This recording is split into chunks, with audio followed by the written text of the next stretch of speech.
This episode is brought to you by Updater, the app that gets residents move-in ready faster. Did you know that residents who are happy at their move-in experience are 59% more likely to renew their lease? Move-ins matter. So get them right with Updater. Visit go.updater.com/Mike to learn more and receive a special gift when you book a demo. Welcome to another episode of Collective Conversation. I'm your host, Mike Brewer, and I'm joined today by Jason Kae, author of Journey to a Rainforest Team Culture, a leadership story about fostering employee satisfaction and engagement. Jason, welcome to the show. Thank you very much, Mike. I'm excited to be here. I'm excited to have you here. I know we were talking just a little bit before hitting the record button here, and you've written a book about property management on the site level. And I think a lot of people have talked about writing books about property management, but you did it, and it's thrilling. We're not going to give away all the punchlines, but it is a thrilling book. Well, I'm glad you enjoyed it. It has been a labor of love for maybe the past 3 or 4 years. And, they say if you're going to write what you know first. And I know property management. I've been in property management since like 2005. I was on the PMC side for the first bulk of it. And I've been on the vendor side for the past almost 5 years. So yeah, it's been my life for my whole career. So write what you know, and that's what I know. Yeah, so I'm interested in that respect. Right, what you know, did you find that this story sort of just flowed out without, I mean, obviously effort, but it was just kind of a natural flow of thought? It did. There, I pulled from a lot of things that either actually happened to me or actually happened to leaders that I knew. Obviously the names and some situations were changed or tweaked to protect the innocent or guilty in whatever case you want to look at. But it did flow naturally. Now, what was great is the publisher, Conscious Capitalism Press, and maybe we can talk about conscious capitalism in a sec. But the publisher came to me on an initial draft, and I've done some writing before, but never on this scale. And he said, "Hey, you're telling me a lot about the office dysfunction. I want to experience the office dysfunction. As a reader, I need to jump in and understand what the world is. So as a reader, you really get me hooked on what's going to be Eliza's struggle. How is she going to get out of this, right?" And so then I went back and I took what was like 3 pages and I blew them out to 20 pages. And that's where like the first chapter is all of those dysfunctions that she experiences within the team. And that's when it started to flow. And I was like given permission to show the underbelly of this team culture. That's when it started to kind of flow more naturally. I love that. I will tell you, as having read the book and listened to the book now, you did a great job of. I started my career on site, and so as I was reading the book, we also kind of talked about this pre-recording. It's like, ooh, I might have been that person, or ooh, I worked with some people like that, and it was very enlightening and resonated deeply as a property management professional. I'm glad. As I said to you before the recording, I wanted to write something that was authentic, and not just to property management, right? I think these leadership principles go beyond multifamily to all aspects of leadership, especially frontline leaders, leaders who are managing those people who are engaging with customers and clients. And so authenticity was huge for me. And so that means a lot that you really resonated with that. Yeah, a funny story, Mike, there's been a couple of people who I've talked to, and all of them who have listened to the book said that it was a bit of a struggle for them to get through the first chapter with all the dysfunction, not because they didn't like it. It was too real. It was PTSD in a way for them. And so I was like, I'll take that as a compliment. Yeah, you did a masterful job of storytelling and really, and to your point, I think it probably resonates broadly, but for property management professionals specifically, I could totally see the merit in that remark. Yeah. So yeah. I am before we sort of dive into the book a little bit, you have an underlying framework that you developed to architect this story around. Kind of walk us through the origin story of that framework, where you use the rainforest. I'll let you unpack that, but Sure. I'm interested. Yeah, so there's two parts of it. One was my own personal realization that employee satisfaction and employee engagement are two very different things. And oftentimes, as a leader, we tend to mix and match those without really understanding what we're saying, right? If we're going out to a happy hour, we're like, oh, this is an engagement event. Well, it's an event to help you engage with your peers, but it doesn't drive your engagement at work. It actually leads towards you being a little happier with work, knowing your peers, knowing your leader, et cetera, et cetera. So there was a former leader of mine in my past many moons ago was running a team that I was on, and they were checking all the boxes of what a great leader is. They had one-on-ones, they had goal settings, we did activities like happy hours or went out to Dave and Buster's or things like that. Everything seemed to be going well. But there was someone on the team who was a bit toxic. And this person was rude to our internal customers, was rude to people on the team, was kind of a loose cannon, and other members of the team were kind of skittish or afraid to engage with them. And so we went to the leader and we said, hey, we're having these challenges with this person. And we were pretty much told straight up, look, they produce fast, they produce high quality. We can't replace something like that. I don't know what to tell you. We're just going to have to deal with it. And that's when I went, oh, and then I started to think back about the one-on-ones and the team meetings and the events that we did together. And everyone had the same feeling that there was no depth or roots to it. It just felt like a house sitting on sand. Like it was just kind of like creaky and you weren't sure when it was going to fall down because there wasn't an element of safety there, right? And so in the book, we talk about things like the tone, a safe and supportive tone in your office is fundamental. It's the foundation. And without that, you can't build anything else. And so that's when I started to say, okay, what's the difference between me being happy at work? What goes into me being happy at work? And then how does that lead to my engagement? Meaning going above and beyond, being innovative, investing in myself so that I invest in the company, right?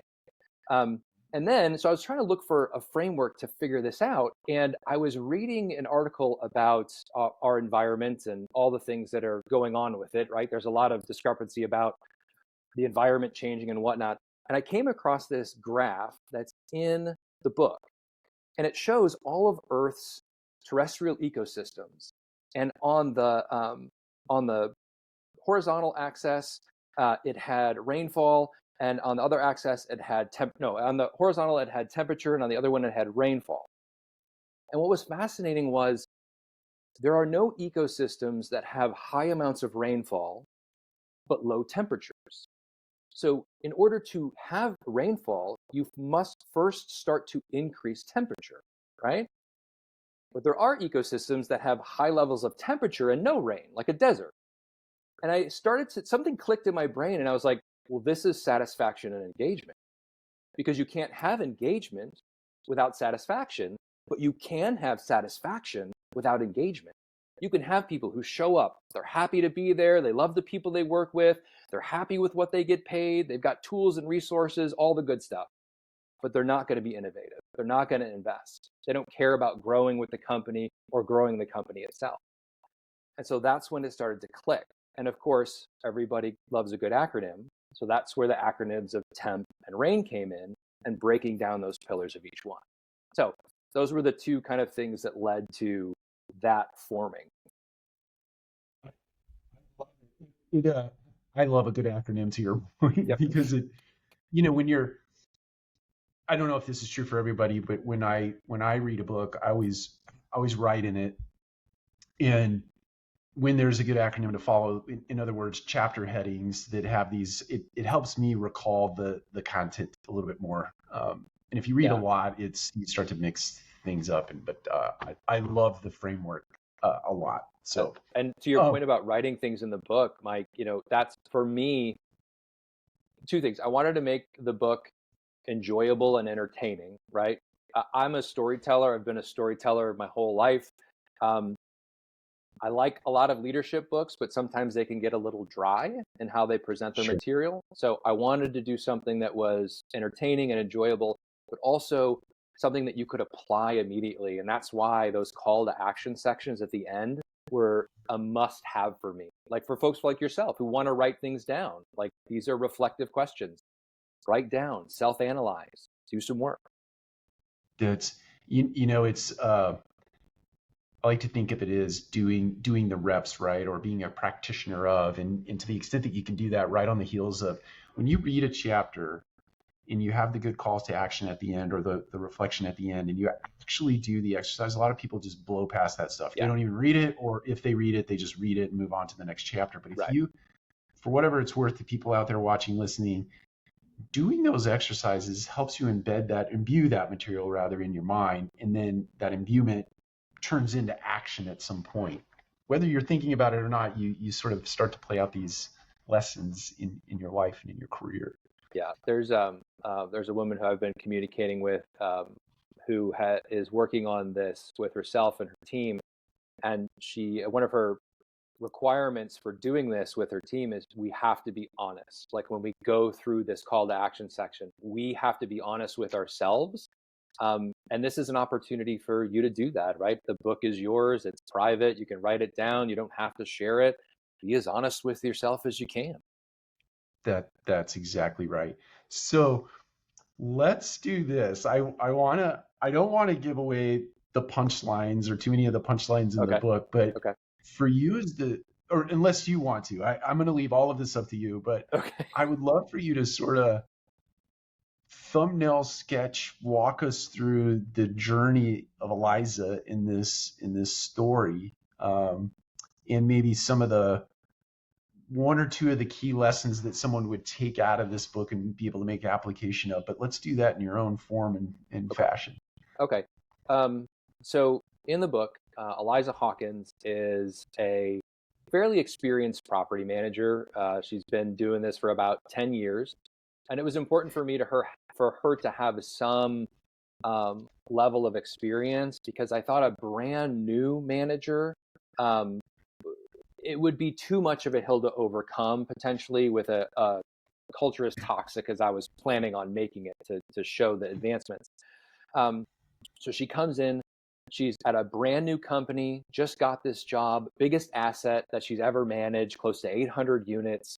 Um, and she walks in and she finds out that the staff either isn't talking or hates each other or is actively trying to sabotage other people.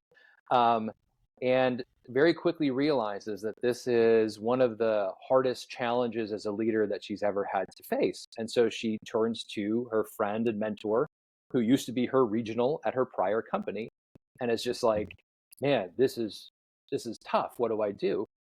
And that's when her manager rolls out this ecosystem framework and talks about how your satisfaction and your engagement, by focusing on those, you start to build your culture towards this rainforest status. And just a side note, Mike, with the rainforest, for it got a little wordy, and so we edited this part out. But the rainforest itself, it hosts the largest diversity and quantity of life on Earth, Oh. unlike any other ecosystem.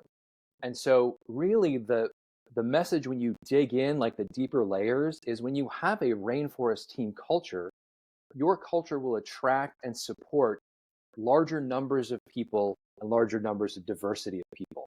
So it's not just about like, yay, we all like each other and we're all producing well. You actually become a beacon within the company or within the industry to gravitate towards that, right? And you've had some amazing leaders who are like, everyone wants to go work for Tina. What are you doing, Tina? What's your magic sauce, right? But imagine if Right. you had a whole company of Tina. So That again, there's some deeper layers to the rainforest analogy when you start to really look at what it supports, how much oxygen it supports for the planet, et cetera, et cetera. Anyway, I digress. So she's you have an idea? Do you want to unpack that? no, go. You Okay. keep going. Okay.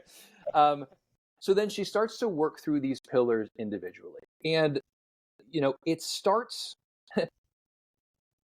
when I was writing this, I was almost worried that it would be a little elementary, but I think things like setting a positive and supportive tone and bringing enthusiasm to the office, for me, those things are important.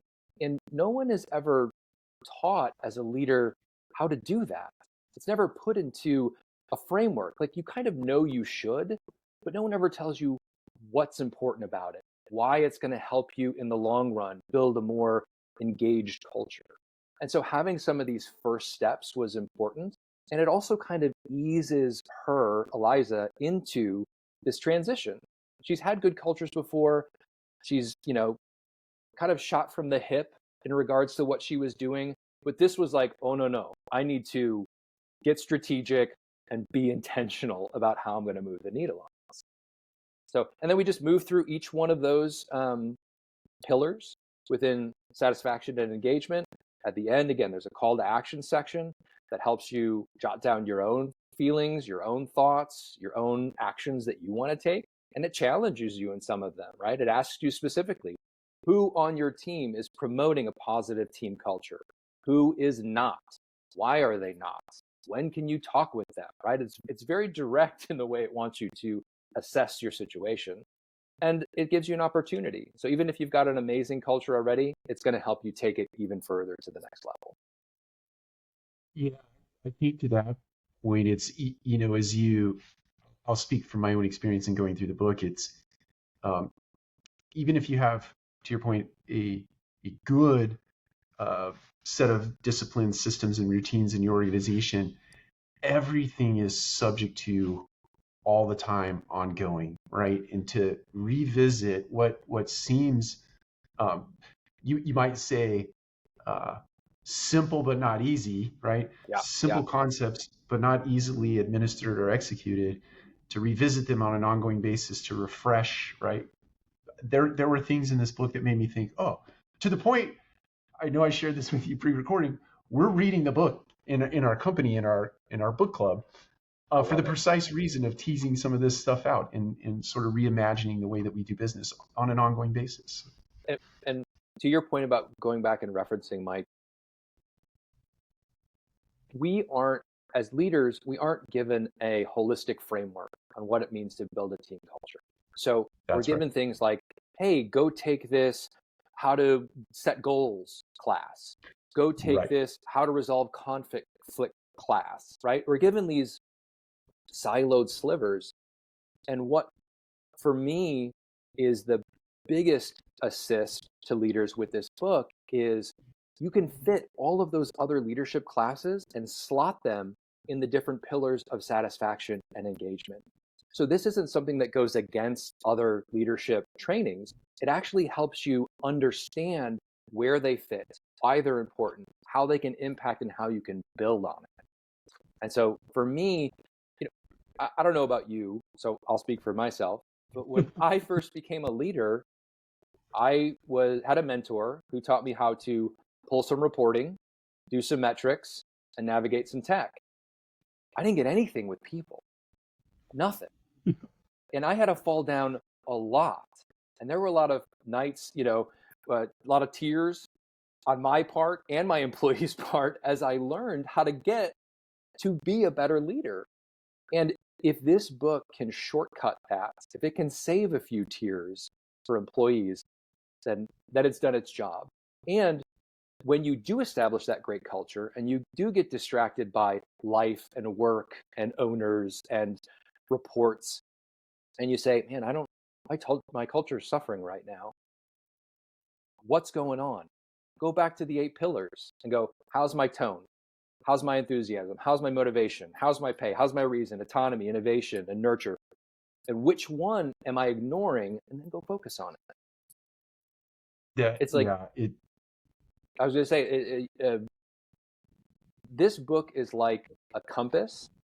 It's not going to make getting through the woods any easier. You're still going to have to do the work. You're still going to have to chop with the machete and walk over the logs and all the things. But you're at least going to have a direction to go in, which again, for myself personally, early in my career, I was like, I don't have a direction. I'll walk this way for a couple of miles and go, I'll go this way for a couple of miles. So that's where it becomes a little clearer, not easier. Again, you got to do the work. It's not going to fix everything for you, but at least you've got the frame.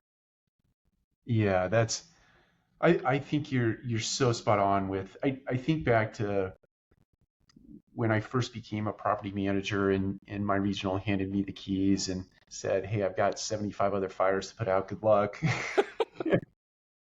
and and to your point, there really was no framework, and you discover really early on that you can't do it all yourself. As a leader sitting in the chair of property manager, you have to learn the art of delegation, which demands that you learn the art of grace and getting along with others and saying I'm sorry and saying I appreciate you and all these things that you lay out in this book. Otherwise, you go down in a ball of flames. Yeah, Mike, what you can't delegate is your team culture. You can't delegate that to someone else because they might not have the best interest of your team in mind. If your voice as a manager is silent, the loudest voice in your company will take it over. Leasing teams can spend more than 6 hours every week sending welcome letters, following up, collecting documents, and yet residents still show up on move-in day unprepared. Move-in day sets the tone for the entire relationship with that resident. Getting it right matters. According to Kingsley, residents happy with their move-in experience are 59% more likely to renew their lease. Move-ins matter.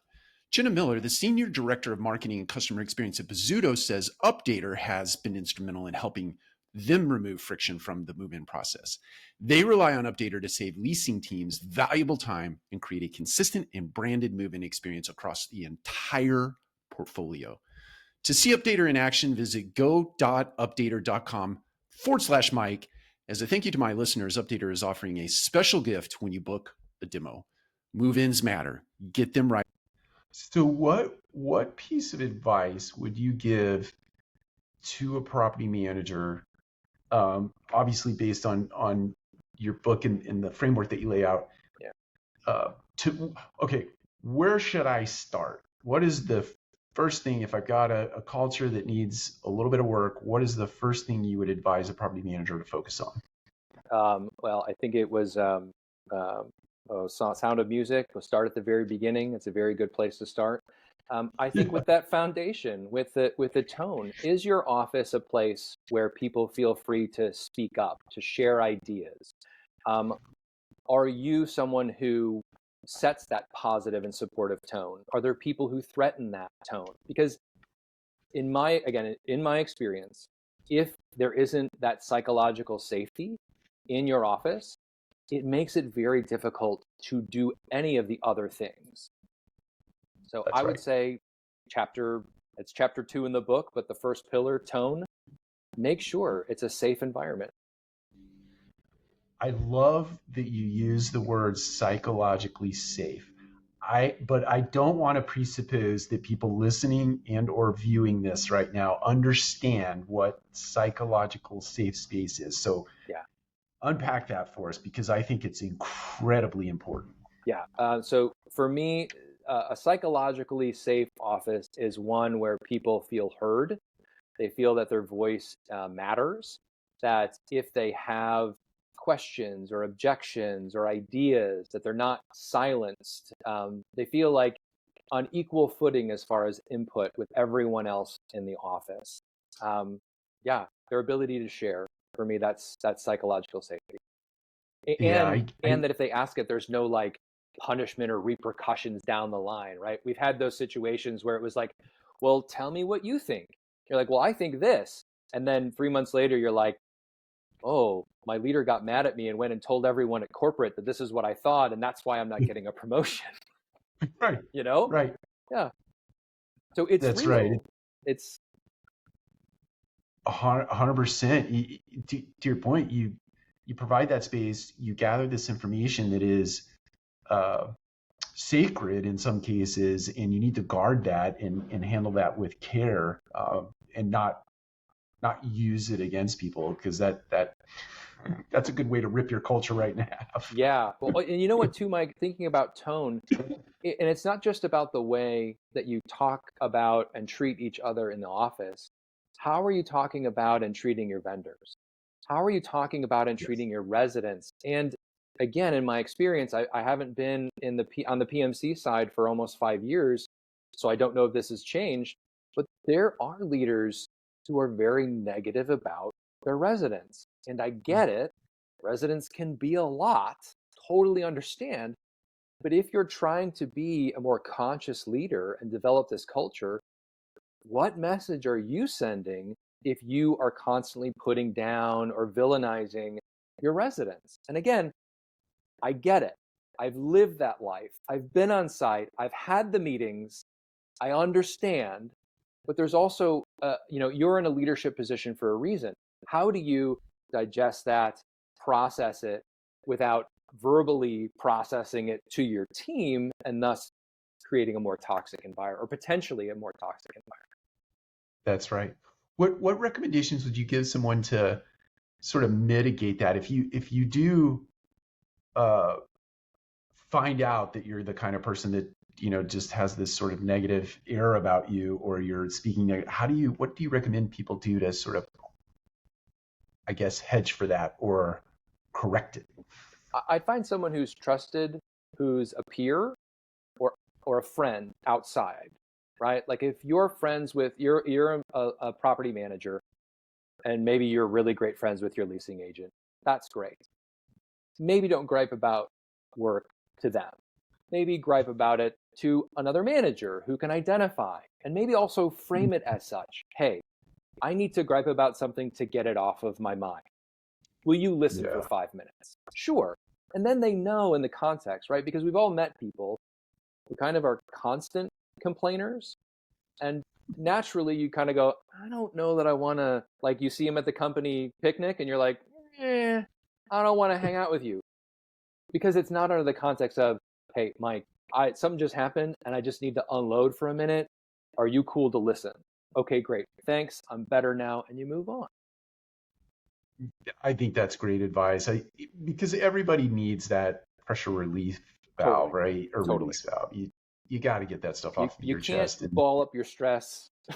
It'll be bad for your health. You've got to get it out. But do it in a place that's not going to, potentially toxify your team culture. yeah, I 100% agree. Don't burn the culture down.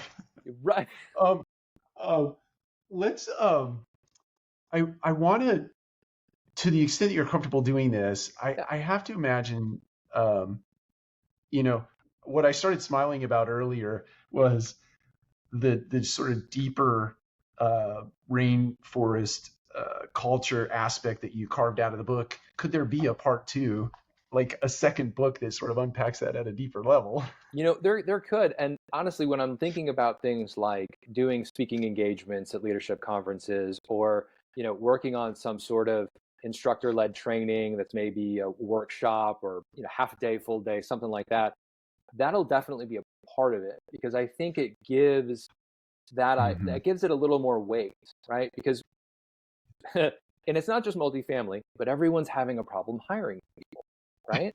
Yeah. Yes. So if that's the case, what can we focus on to make you a beacon to want to be hired at? And culture is often something that draws people in an industry where maybe it's difficult to hire in general. But if you're like, oh, well, I don't want to work for any of these people, but that one, that's the Apple, right?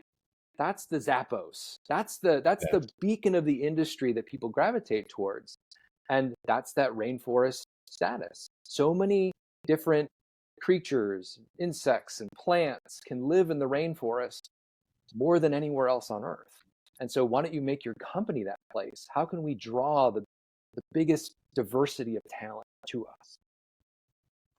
I love that. I've often thought, so you've heard the phrase "the war for talent" Yeah, in our industry, and I'm certainly that's probably more broadly applicable. But in and I'm going to make this statement, but it doesn't really fit in today's environment. But I've always sure. thought that it's really a war of culture, not a culture war, and not certainly the implications of that statement, but Yeah. to your point, if you create a great culture in your organization, it almost becomes this sort of default word of mouth that makes its way outside of the walls of your organization and becomes a recruitment mechanism for you without really putting a lot of work and effort into it. It's just that your culture is just expanding beyond the walls of your company because it is so good, and it's reinforcing itself all the time if you put it in place correctly. Yeah, absolutely. So it's funny that you say the war for talent. So have you heard the parable of the wind and the sun?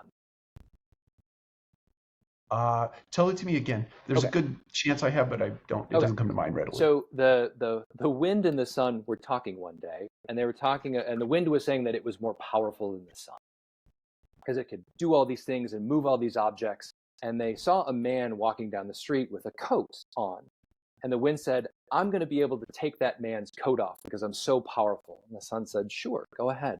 And so the wind started to blow and blow and blow harder. And the harder the wind blew, the more the man clenched his coat to him. And finally, the wind gave up and said, "Well, I don't think anybody's going to be able to get that guy's coat off." And the sun said, "Hold on a second. Let me give it a try." And it just stopped, and it just emitted its radiant heat. And slowly but surely, the man started to take off his coat, and the sun won the bet.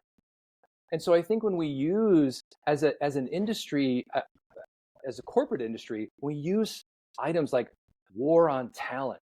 Like, guys, what do you really do? Are you like beating people over the head, caveman style, and dragging them to work for your company? But to your point, if we just make a great culture, we become that sun, and people naturally gravitate towards us. I love that story. I feel like I've heard that before, but I think you're so right. It's like, what can you do with, there's a word, a four-letter word that's not used enough in the Oh work no. world, Oh no. but What is it? starts with an L, Oh, okay, I was and gonna say, do we need it's a bleep here? yeah, yeah, it's a family-friendly show. Yeah. No, I think the word love, right, in the right respects, in the right use of the word love, when you get love in your culture that manifests care and concern and empathy and compassion and all those things that are married around this word love, you create that culture that people, if you're really good at it, it's the cause that people use to get out of the bed in the morning and run into, right? They can't wait to get there because it's just the place where they feel, to use your word, psychologically safe, or your phrase, they feel loved, they feel cared for, they feel concerned for. And it's funny, the default of that is what? Great business, right? Yeah. Great customer service. Yeah. I'm a big believer in the philosophy of putting your employees first. Yes. And I know a lot of folks are like, put your customers first. And I get that. And it's not like one or the other. You don't have to just focus on customers, just focus on employees. So that, like, binary argument of, well, if you focus on your employees, then what are you doing for your customers? You focus on them too, but you get to the results of customer satisfaction through the employees. And when you treat them well and you give them an environment, and two, Mike, nobody grew up dreaming of being in property management, right? Like, I wasn't playing property management with my friends, evicting them out of my playhouse when I was a kid. That didn't happen. And so because we all fell into this industry, and right, we're not astronauts or firefighters or some like glamorous, socially glamorous position. Why not create the best environment possible so that people want to wake up and show up? And some people use the industry to get what they need, and they move on to bigger and better things. Why not have them have a great experience while they're here? And to your point, have that great word of mouth that people want to come and work at. Yeah, I couldn't agree more. I think look, I know it may sound cliche, but we're only here for a very short period of time, right? In the the broader timeline of life, we're here for a very brief moment, and to do the opposite of creating something that is enjoyable and memorable and remarkable and full of love and joy. Yeah. Why would you not want to do that, right? Yeah. Yeah. And to your point there, Mike, one thing that I think isn't done enough in business in general is the idea of finding your reason, your purpose, your why, whatever Yeah. you want to call it. And oftentimes companies will mistake that with some sort of set of like words that are supposed to represent their, but like, what's your bigger purpose outside of what you actually do, right? And how are you contributing to a better world or the fabric of society? Like, what's going on outside of that? And if you can't answer that, that's a great opportunity. Because if you have a really well thought out reason for existing beyond great customer satisfaction, growing in the industry, all of those typical things, if you've got something like we strive to make people's lives better by doing X, Y, and Z, right? Like, wow, I want to be a part of that. And what's cool is I took this Disney leadership workshop years ago. One of the things that was fascinating about it was their whole thing is like make magic. They want that's their underlying theme. We make magic. And that goes beyond Disneyland, Disney World. It now extends to Marvel and Star Wars and all the things they have. Their underlying purpose is to make magic. And they talked about their advertising for recruitment. And it was a young girl in like a princess gown getting off of one of those buses that like drive you around the property at Disney World. And it was the bus driver was like out, or the shuttle driver was out on the steps. And he said, and the line underneath it said, "Today I'm not a shuttle driver. I'm this princess's coachman. Oh, Come wow. work." Right. And you go, "Oh, wow." And other people go, "That's stupid." But guess what? The people who say that's stupid don't apply to work there. Right. So they start to self-select out. And the people who do apply already align to the vision of Disney. And so are you getting people to work for you who already align to your vision? It's hard to do if you don't have a vision yet. But that's the kind of things that you can start to do to get people who go, "I want to work with Brewer. He's got a great vision. His company's got a vision. I'm already bought in before I even start." Yeah. Yeah. Wow. I'm like, I was too. It was one of the best. It was one of the best $500 I ever spent. wow. I appreciate you sharing that. I Yeah. man, I wasn't expecting that. That's fantastic. Next stop, marketing department. Yeah. You're hired. Well, I feel like there was sort of a natural segue in that back to talking about conscious capitalism. I know that's the publisher of the book. I want to give you an opportunity before we sort of wrap here to unpack that a little bit. It seems like a natural segue to that. Yeah, absolutely. Conscious capitalism is a group that I've been a part of for probably 5-6 years now. I'm a part of the local Dallas chapter. They're a global organization. They've got chapters everywhere. So I think you're in Atlanta, right? And so I think there's probably conscious capitalism in the Atlanta area. And really, at the time, I was looking for something more. I was looking for a purpose. Like, where can I go with like-minded people who are wanting to build great cultures and things of that nature? And the tenets of conscious capitalism are higher purpose, conscious culture, stakeholder orientation, which I'll talk about, and conscious leadership. And stakeholder orientation is one of my favorite tenets of conscious capitalism because it wants you to keep in balance, like an ecosystem, right? It wants you to keep in balance your employees, your shareholders, your vendors, and the environment. And it says if you're sacrificing one of those to profit the others, you are not a conscious leader. And so how do you make decisions that don't sacrifice one to benefit the other? And that for me has kind of become like this guidepost. Like, how do I not sacrifice my employees to do shareholders, or not sacrifice the shareholders for employees or vendors and things like that, right? And Yeah. sometimes we go for the cheapest vendor. What about the loyalty? What about the tenure they've had? What about the personal relationships with them? Is it worth that small percentage that you may save year over year? I don't know. It's something that you have to decide for yourself. But as a conscious leader, you take those things into consideration. Yeah, it's interesting. To that point, I was having this conversation with a contractor yesterday, and he said, one of there's three words: cheap, fast, and there was another one, cheap, fast, and quality. I can't remember, but Cheap, fast, and good. sort of the point there is, if you make a trade-off in one, you can only have two of those things.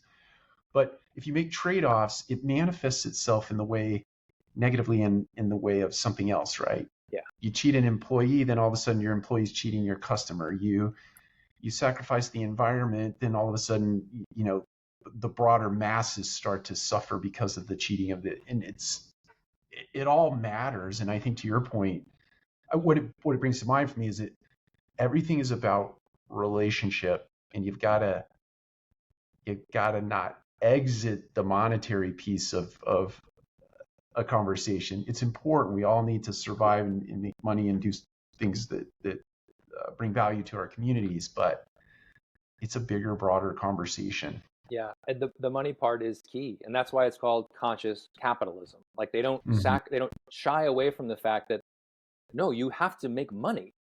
You are a capitalist. Your job is to bring in income, but is there a way to do it in a way that doesn't slash and burn everything and everyone around you? And if there is, maybe we can make better decisions as a group, But again, money is the key. There's a great Simon Sinek quote, and I don't know if it's him or someone else who originated it, but I heard it from him. And he said that your company's revenue is the gas that goes into the car. But the purpose of a car is not to consume gas, it's to get you somewhere. So where are you going, right? The gas is critical. Without the gas, you can't get anywhere. But where are you going? Right. Oh, I love that. Yeah. That feels like an awesome end cap to this conversation. Okay, cool. Where are you going? And here, if you're in property management, is the framework for getting to that destination in a way that is good for everybody. Jason, look, I appreciate you to know it. I know I just met you. I'm just getting to know you. I can't endorse this book enough. We're reading it in our company. I encourage our viewers and our listeners to pick it up. What would you leave everybody with today as a punchline? As a punchline, it's never over, right? You have to work. Like anything that's worth doing, you have to always work at it. Whether you want to be physically fit or healthy, mentally healthy, learn something new, have a great team culture, you've got to put in the work. There's no magic pill. There's no single video or book that you can read that's just going to fix it for you. You've got to put in the work. And what this book does is give you those tenets to focus on and to let you call back to. So yeah, put in the work. Do the work, and if it slips, just get back to it. That's all I love it. Well done. Well done. I love that. Thanks. I love that. I just want to say, this is a super grassroots effort, right? I'm not a CEO. I'm not some famous sports figure. So like anything, if you're listening and you like the book, share it with people. Let them know. Leave a review on Amazon. This is super grassroots. Like, I don't have a PR team. It's just me. I posted a while to LinkedIn, connect with me, but that's all I got. So any help I can get from the community to drive awareness. If you like the book, great. If you don't like the book, I'd love to hear from you why you didn't like it. They'll love it. Trust me. Listen, we're going to do everything at the Multifamily Collective to help promote this thing. I keep saying it, but I was just blown away. I listened to it and I read it, and now we're studying it in our company. And I just appreciate the time and the investment of time that you put into it. Even though you were writing about something that you love, it really came through in the narrative, and it's wonderful. So we're going to do our best to help you promote it. Thanks, man. It means the world to me. Yeah, definitely. Where can people find you? And then we'll sign off here. Yeah, you can find me on LinkedIn. I'm always accepting connections. You can also probably find me on Instagram and LinkedIn and Facebook, but really focus on LinkedIn. That's where I do a lot of my postings and sharings.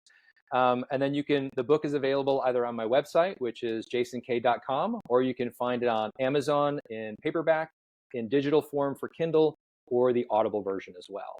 I hired a great actor out of LA to voice it. She's fantastic. So very excited about her performance.